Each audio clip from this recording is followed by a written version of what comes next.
Hola, voy a leeros del gran autor Daniel Goleman un fragmento del capítulo 21 de su libro Inteligencia Social, titulado Del ellos al nosotros. El apartado de ese capítulo se llama La solución puzzle. Con el fin de protegerse de las fricciones intergrupales a las que habitualmente se ven sometidas las alumnas puertorriqueñas y dominicanas de un gran instituto de Manhattan, se unieron en una banda.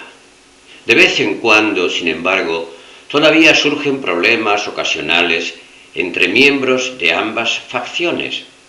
Un buen día, por ejemplo, se desató una pelea entre dos chicas cuando una puertorriqueña insultó a una dominicana por mostrarse demasiado arrogante para ser una inmigrante tan reciente.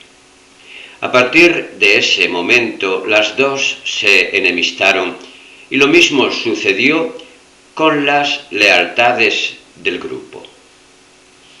Los alumnos de los institutos de Estados Unidos se hallan inmersos en una mezcla étnica cada vez más diversa.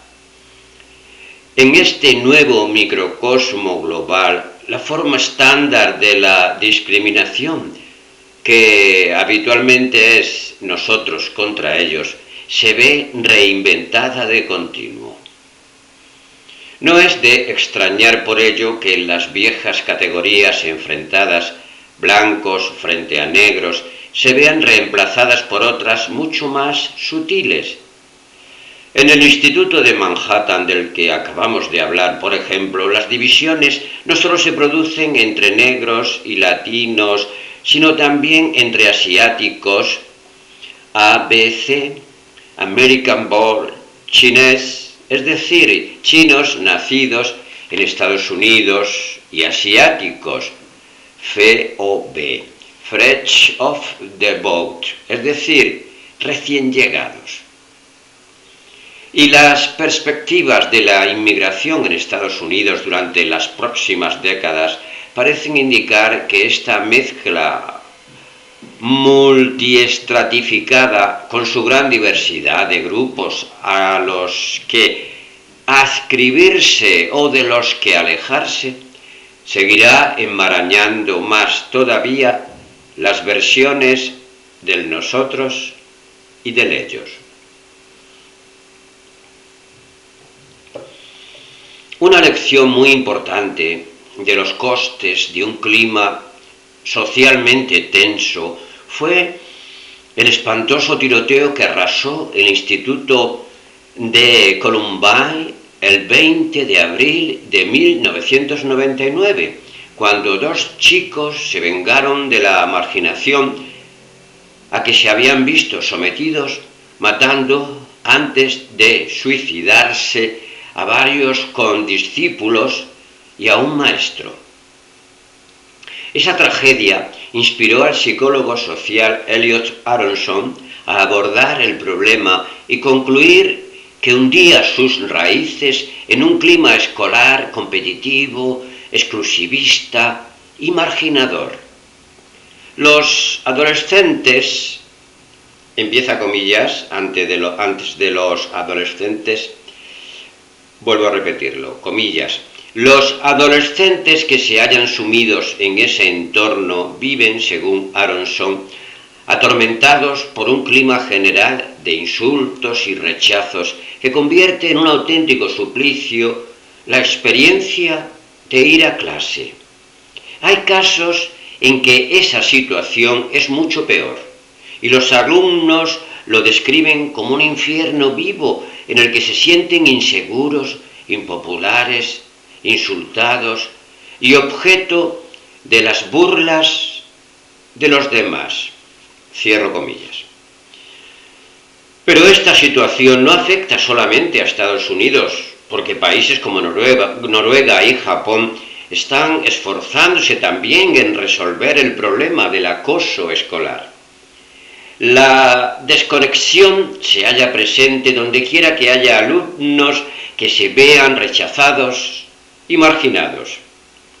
Hay quienes interpretan este hecho como el simple efecto secundario de la norma social que eleva a algunos alumnos a la categoría de estrellas, entre comillas, y simultáneamente margina a otros.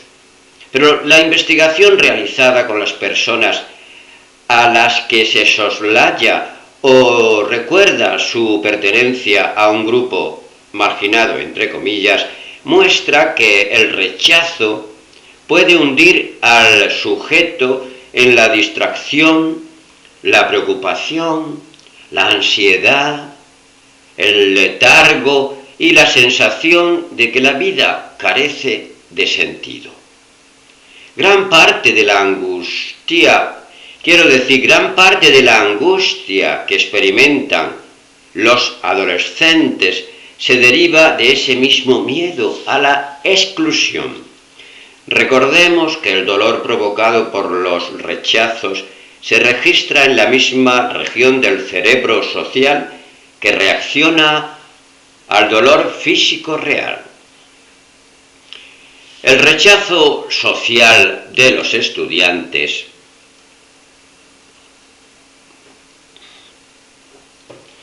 puede torpedear el rendimiento académico. El deterioro de la memoria operativa, una capacidad cognitiva esencial para la asimilación de nueva información, explica la considerable disminución del dominio de asignaturas tales como las matemáticas.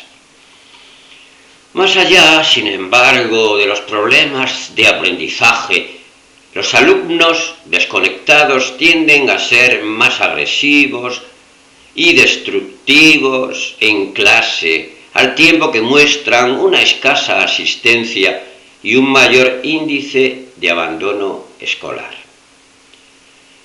El universo social de la escuela ocupa un lugar muy importante en la vida del adolescente, lo que supone tanto un riesgo, como muestran los datos sobre la alienación, como una oportunidad. No olvidemos que la escuela también proporciona al adolescente un laboratorio vivo en el que aprender a relacionarse.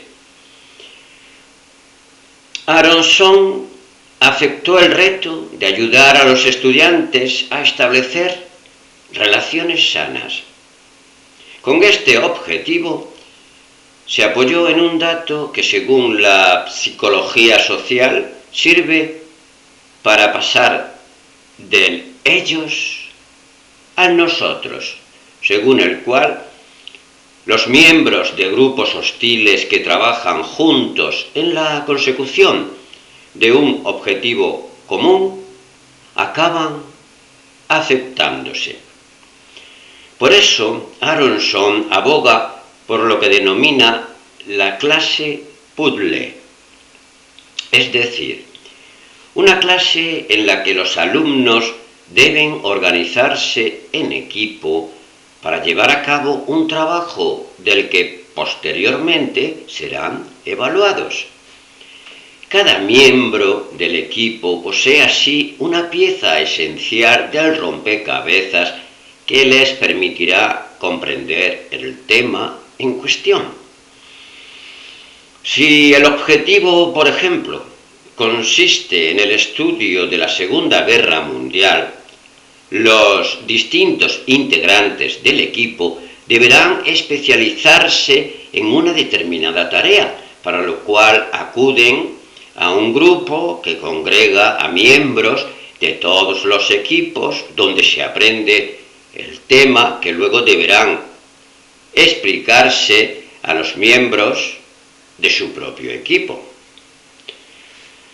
La única posibilidad de llegar a dominar el tema propuesto consiste en escuchar atentamente lo que cada uno de ellos tiene que decir.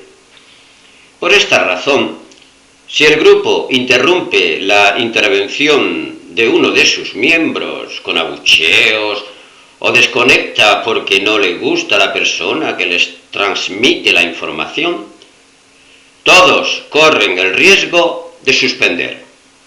De este modo, el aprendizaje se convierte en un laboratorio que alienta la escucha, el respeto y la cooperación. La investigación realizada en este sentido ha demostrado que las personas que trabajan en equipos puzzle abandonan más rápidamente sus estereotipos negativos. Del mismo modo, los estudios realizados en escuelas multiculturales han puesto de relieve que cuanto mayor es el número de contactos amistosos que mantienen alumnos pertenecientes a grupos separados, menores son también sus prejuicios. Consideremos, por ejemplo, el caso de Carlos, un alumno de 5º grado que se vio obligado a abandonar su escuela, poblada de alumnos mexicoamericanos como él, para ir a otra ubicada en un barrio más próspero, en la que su extraño acento y su menor preparación le convirtieron en el blanco inmediato de las burlas de toda la clase. Cuando llegó, sin embargo, la clase puzzle, los mismos compañeros que anteriormente le ridiculizaban necesitaron, para superar la prueba, su pieza del acertijo. Y si bien es cierto que al comienzo siguieron burlándose de él, no tardaron en echarle una mano y animarle. Y cuanto más le ayudaban, más relajado estaba y más claramente se explicaba. Poco a poco su rendimiento mejoró y sus compañeros acabaron aceptándole. Varios años más tarde, Aronson recibió una carta de Carlos, cuando estaba a punto de graduarse en una universidad. En esa carta Carlos recordaba lo asustado que estaba, lo mucho que había odiado la escuela, hasta el punto de creer que era un estúpido, y lo crueles y hostiles que habían sido sus compañeros. Después de la clase puzzle, no obstante, las cosas empezaron a cambiar y sus antiguos verdugos acabaron convirtiéndose en sus amigos. Ahí empecé a disfrutar del estudio, escribió Carlos. Ahora estoy a punto de matricularme en la Facultad de Derecho de Harvard.